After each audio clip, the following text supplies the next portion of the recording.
السلام علیکم ویورز، امید ہے آپ سب لوگ خیر و عافیت سے ہوں گے۔ ڈیئرس، آج کا جو میرا لیکچر ہے وہ انڈو پاک ہسٹری اینڈ پاکستان افیئرس میں سے ہے۔ The most important topic in the history. Today we will discuss about Simon commissions. First of all, Simon is the name of persons, John Simons, and commission is the community. Community means group of peoples. اس وقت جو Simon تھا اس وقت اس commissions کی سربراہی کر رہا تھا، اور کمیشن جو ہے وہ یعنی کہ گروپ آف پیپل کو کہتے ہیں، اور اس میں 7 ممبرس تھے لیکن تھے برٹش کے ہی۔ تو ابھی ہم اسٹارٹ کرتے ہیں۔ جو سائمن کمیشن ہے وہ اس کو MCQs میں ایسے بھی پوچھا جاتا ہے، کئی بار پوچھا بھی گیا ہے کہ what was the original name of Simon commission. Simon commission کا اوریجنل نام کیا تھا؟ دا انڈیا اسٹیچری کمیشن اس کو کہتے ہیں، یعنی کہ یہ اوریجنل نام ہے اس کا۔ جب یہ سائمن کمیشن کے بعد اس وقت جو سربراہی تھا وہ کون کر رہا تھا؟ وہ اس وقت اس کی جو سربراہی تھا وہ سر جان سائمن کر رہا تھا۔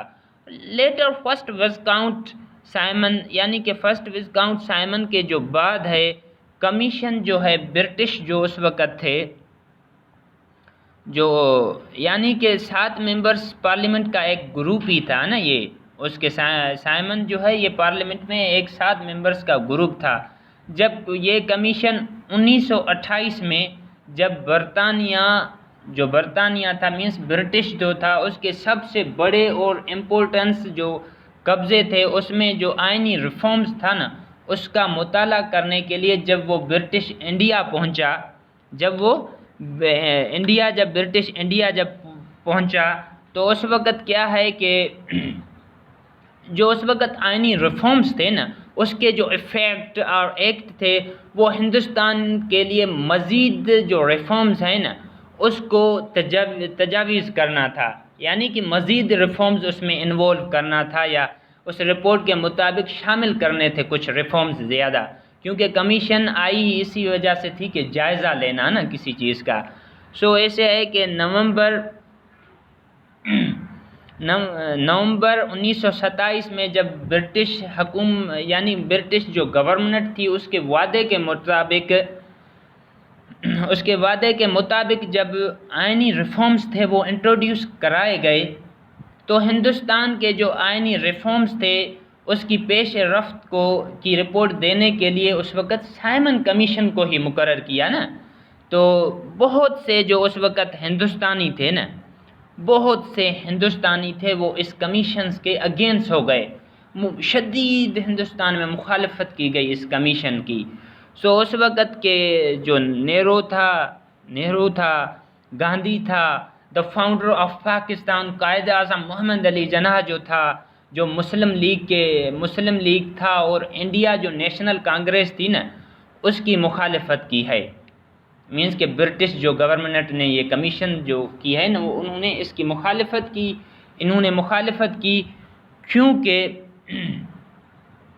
کیونکہ اس میں جو برٹش جو پارلیمنٹ ہے نا اس کے 7 ممبرز شامل تھے، نہ کہ اس میں کوئی ہندو شامل تھا، نہ ہی کہ اس میں مسلم کو تو چھوڑو، ہندو کی تو اکثریت تھی، وہ کہہ رہے تھے کہ ہندو کیوں اس میں شامل نہیں ہے نا، اس کے لیے وہ اگینسٹ اس کے زیادہ ہندو ہی ہو گئے تھے۔ لیکن کوئی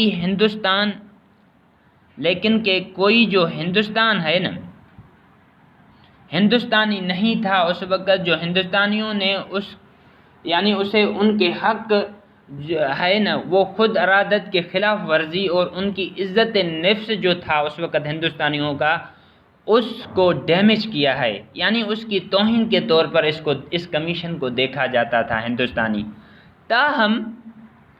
تاہم ایسے ہے کہ اس کی جو حمایت ہے وہ کس نے کی، اس کا مینس کے ساتھ کس نے دیا؟ اس کا جو ساتھ اس وقت دیا BR ارمڈکر اینڈ پیرویار اور یعنی کہ EO راماسامی نے کی۔ اس کا جو ساتھ دیا کمیشن کا وہ کس نے دیا؟ تو وہ BR امڈیکر، پیریار اور ریموسانی، انہوں نے اس کی حمایت کی۔ سو یہ جو کمیشن ہے نا، دراصل یہ جو کمیشن بنائی گئی تھی یہ جائزے کے لیے تھی نا۔ سو کمیشن نے مئی 1930 میں جو ہے نا اپنے 2 پارٹس کو پبلش کروایا نا، رپورٹ کے طور پر، ایز اے رپورٹ کے طور پر 2 پارٹ کو اس نے پبلش کروایا۔ کب کروایا اس نے؟ یعنی کہ مئی 1930 میں پبلش ان کو کرایا۔ تو جو اس وقت ممتاز اور جو پرماننٹ انڈیا نیشنلسٹ تھے، جو بھارتی قوم پرست تھی، جس میں لالا لاجپت سنگھ تھا، اس نے کیا کیا کہ اس نے لالا لاجپت رائے نے، تو میں نے اس پر نشان لگایا ہوا ہے، اس نے کیا کیا کہ لالا لاجپت رائے نے ایک بڑا پروٹیسٹ کے طور پر لاہور میں اس کی سربراہی کی اور ایک بڑا پروٹیسٹ نکالا اور اس کا ساتھ دیا۔ اس کے دوران اس کی پولیس جو تھی اس کے ہاتھوں اس کی پٹائی ہوئی۔ تو آخر کار اتنے شدید زخمی ہو گئے ان کو اس کی پٹائی کا آخر کار سامنا کرنا پڑا، اور 17 نومبر 1928 کو وہ زخمی کی تاب نہ لاتے ہوئے آخر کار وہ چل بسے، کیونکہ اس کی پولیس نے اتنی پٹائی کی کہ 17 نومبر 1928 کو آخر کار وہ زخمی ہوتے ہوئے، تاب نہ لاتے ہوئے وہ چل بسے۔ سو ابھی ہم آتے ہیں بیک گراؤنڈ کی طرف، سائمن کمیشن کے بیک گراؤنڈ کی طرف، جو اس کا پس منظر ہے۔ دراصل ایسے ہے، جو آپ کہہ سکتے ہو کہ گورنمنٹ آف انڈیا جو ایکٹ ہے اس وقت، گورنمنٹ انڈیا ایکٹ جو ہے وہ کب ہوا تھا؟ 1919 کو۔ میرا پچھلا لیکچرز مینز کہ آپ کہہ سکتے ہو کہ خلافت موومنٹ کے بعد میرا جو لیکچر ہے، دراصل یہ سائمن کمیشن اس کے ساتھ ہی کنیکٹ ہے۔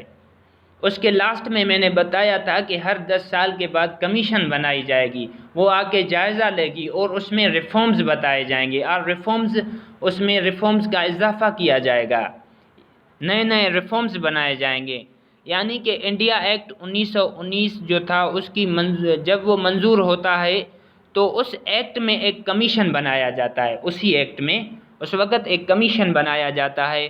کمیشن بنانے کا دراصل مقصد ہی یہی ہوتا ہے، اس کا پرپز یہی ہوتا ہے کہ اس ایکٹ کے 10 سال بعد، یہ جو ایکٹ تھا نا انڈیا ایکٹ 1919، اس کے بعد ہر 10 سال کے بعد کمیشن جو ہے نا وہ ہندوستان آ کے اس ایکٹ کے بارے میں اپنے خد و خیال بیان کرے گا اور اس کا جائزہ لے گا اس ایکٹ کا، اور نیو ریفارمز اس میں ڈسکرائب کرے گا۔ تو یہ جو سائمن کمیشن تھی نا، یہ دراصل یہ پہلی کمیشن تھی اس وقت، جو 1919 کے ایکٹ میں بتایا گیا تھا۔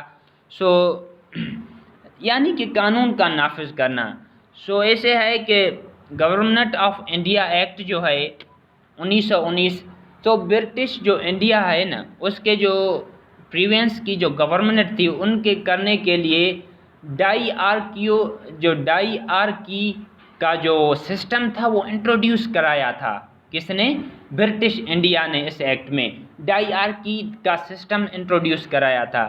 تو ہندوستانی جو قوم تھی، رائے تھی، نیشنلسٹ تھے، اس نے گورنمنٹ کی اس شکل پر نظر ثانی کی، اس کو غور سے دیکھا اور یہ دعویٰ کیا کہ جو گورنمنٹ آف انڈیا ایکٹ جو 1919 نے خود کہا، اس میں خود یہی کہا گیا تھا کہ گورننس اسکیم کی جو ہے نا وہ چھان بین کرنا اور جو ریفارمز ہے اس کے لیے نئے اقدامات تجاویز کرنے کے لیے ہر 10 سال کے بعد ایک کمیشن بنائی جائے گی۔ اس میں یہی تو بتایا گیا تھا کہ ہم گورننس اسکیم کی چھان بین کریں گے، اس ایکٹ کی چھان بین کریں گے اور جائزہ لیں گے اور نیو اقدامات اٹھائیں گے اور نیو ریفارمز لائیں گے، ہر 10 سال کے بعد کمیشن بھی بنائی جائے گی۔ اس ایکٹ میں یہی تو بتایا گیا تھا۔ لیکن کیا ہوتا ہے کہ 1920 کی دہائی کے آخر میں، یعنی کہ 1920 کی دہائی کے آخر میں، یعنی کہ 1920 کی دہائی کے آخر میں جب حکمران کنزرویٹو جو حکومت ہے وہ لیبر پارٹی کے ہاتھوں آنے والی جو الیکشنز تھی اس کا اسے خدشہ تھا، کنزرویٹو حکومت کو لیبرل پارٹی کے ہاتھوں سے الیکشن جو آ رہی تھی اس میں خدشہ تھا بہت بڑا، تو اس کے نتیجے میں اس کے اینڈ دا رزلٹ میں جو ہندوستان کا کنٹرول تھا نا، ایسی نا تجربہ کار جو ایسوسیشن تھی اس وقت، اس کو منتقل ہونے کے جو اثرات تھا اس کا خدشہ تھا، لیبرل پارٹی کے ہاتھوں انہیں شکست ہونے والی تھی نا، سو یہ ایسوسیشن ڈیمیج ہونے والی تھی، لہٰذا اس نے ہندوستانی جو آئینی ہے اس وقت جو آئینی تھی اس کی اموار کی جو کنڈیشنز دیکھ کر اس کا جائزہ لینے کا جو وعدہ کردہ کمیشن تھی وہ بنائی، اور اس میں 7 اراکین پارلیمنٹ کو مقرر کر دیا۔ اس وقت اس میں 7 ممبر کو مقرر کیا، وہ بھی تھے کس کے؟ برٹش کے۔ یہ تھا سائمن کمیشن کا بیک گراؤنڈ۔ ابھی آتے ہیں ہم سجیشنز آف سائمن کمیشن۔ تو سجیشن آف سائمن کمیشن میں کیا ہے کہ جو سائمن کمیشن کی جو تجاویز تھی اس وقت، دراصل سائمن کمیشن جو ہے نا اس وقت جو مسلم لیگ تھی نا، سائمن کمیشن سے پہلے ہی مسلم لیگ 2 حصوں میں ڈیوائیڈ ہو چکی تھی، جو میں نے یعنی کہ اس سے پچھلا جو لیکچر ہے میرا وہ کیا ہے، دہلی مسلم سجیشنز پر نا، دہلی مسلم سجیشنز کی وجہ سے جو مسلم لیگ ہے وہ 2 حصوں میں ڈیوائیڈ ہو گئی۔ کون سے 2 حصوں میں؟ اسے ذرا نوٹ کیجئے گا، یہ آتے رہتے ہیں، جناح لیگ اور شفیع لیگ۔ کن میں؟ جناح لیگ جس کی لیڈ جناح کر رہا تھا، اور شفیع لیگ جس کی شفیع لیگ کر رہا تھا۔ اس موقع پر کیا ہوتا ہے کہ جناح لیگ نے بھی اس کمیشنز کی منظوری دی، سائمن کمیشنز کی، اور جو شفیع لیگ ہے اس نے بھی اس کی حمایت کی۔ کس کی؟ سائمن کمیشن کی۔ لیکن جو تمام جو پولیٹیکل گروپس تھے نا اس وقت، اس نے کمیشن کے بارے میں اپنی اپنی رائے دے دی، انہوں نے اپنی پولیٹیکلس جو پولیٹیکلس گروپس تھے انہوں نے اپنی رائے پیش کی، تو آخر کار اس کمیشن نے، یہ جو کمیشن تھی، ایٹ لیسٹ یہ جو کمیشن تھی، اس نے مئی 1930 میں اپنی رپورٹ اس وقت پیش کی۔ فرسٹ رپورٹ کب پیش کی؟ مئی 1930 میں کمیشن نے پہلی حصے یعنی رپورٹ پیش کی۔ حصہ جو فرسٹ اس کا پارٹ ہے اس میں سائمن کمیشن نے پہلے حصے میں جو ہے نا وہ سب کانٹیننٹ کے جو سماجی ہیں، جو پولیٹیکلس اس وقت کنڈیشنز تھی اس کے بارے میں اپنی سجیشن دی ہے پہلے حصے میں، اور جو سیکنڈ پارٹ ہے اس میں کیا ہوتا ہے کہ اس نے اپنے جو سیکنڈ پارٹ ہے اس میں جو آئینی ریفارمز ہے اس کے بارے میں سجیشنز دی ہے۔ پہلے حصے میں وہ سب کانٹیننٹ کے جو سماجی ہیں اور جو پولیٹیکلس گروپس ہیں یا پولیٹیکلس جو سچویشنز ہیں اس کے بارے میں اپنی سجیشنز دی پہلے حصے میں، اور دوسرے جو پارٹ ہے سیکنڈ پارٹ ہے اس میں اس نے جو آئینی ریفارمز ہیں نا اس کے بارے میں اپنی سجیشنز پیش کی۔ تو first of all second part and first part کے بارے میں نے بتایا۔ فرسٹ میں ایسے ہے کہ federal way of government, federal way of government کہ برِ صغیر میں وفاقی طرز حکومت کا نافذ کیا جائے۔ وفاقی مینس کہ فیڈرل لیول پر ایک بڑی گورنمنٹ ہو جو ہر چیز اس کے ہاتھوں ہوں، فیڈرل لیول اور سینٹرل لیول پر یعنی کہ صوبے بھی اس کے انڈر میں آتے ہوں، وہ گورنمنٹ قائم کی جائے۔ دوسرے میں یعنی کہ پروونشل اٹانومی، اس میں ایسے ہے کہ جو صوبائی ہے نا وہ خود مختار ہونے چاہیے، صوبوں میں دوہرا جو سسٹم ہے اس کو ختم کیا جائے، اس کو فنش کیا جائے اور اسے خود مختاری جائے، اسے اتھارٹی دی جائے، وہ اپنے فائدے کے لیے خود کرے، جو بھی اس کی پوزیشن سچویشن جو اس وقت ہیں، جو بھی کنڈیشن ہے اس کو ہینڈل کرنے کے لیے وہ خود مختار ہے۔ یعنی تیسرے میں ہے کہ separation of Sindh from Bombay. اس میں ایسے ہے کہ جو سندھ ہے اس وقت جو سندھ تھا اس کو ممبئی سے علیحدگی، سندھ کو ممبئی سے علیحدہ کیا جائے۔ یہ تو دہلی مسلم سجیشن میں بھی تھا کہ سندھ کو بمبئی سے علیحدہ کیا جائے۔ 4 میں ایسے ہے کہ جو NWFP ہے، stand for stand for the Northwest Frontier Prevention. The Northwest Frontier Prevention